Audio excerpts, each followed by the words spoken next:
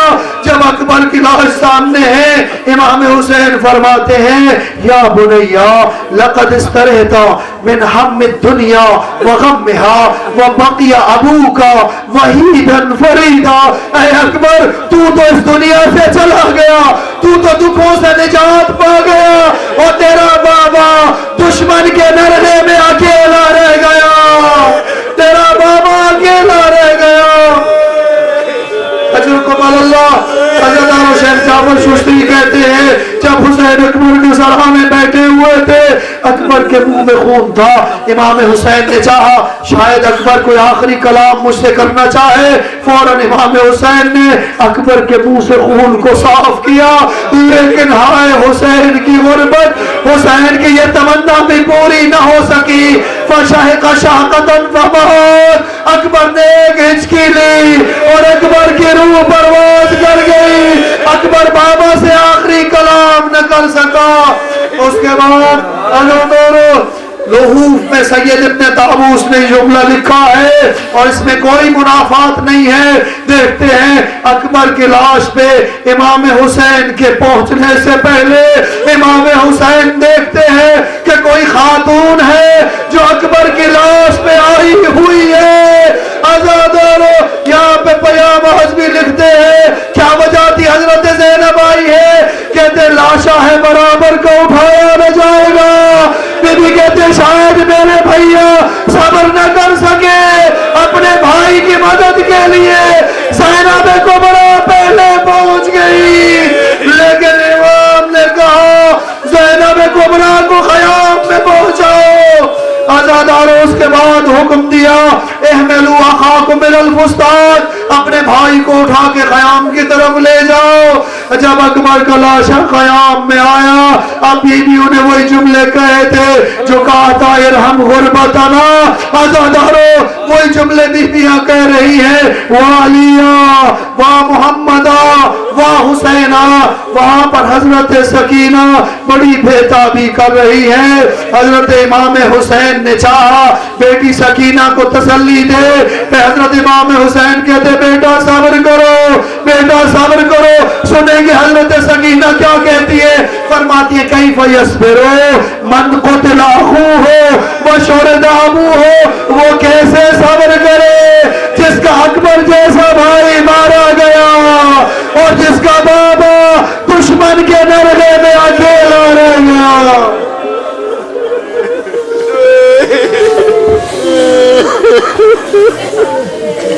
اللہ علیہ القوم الظالمین وسيعلم الذين ظلموا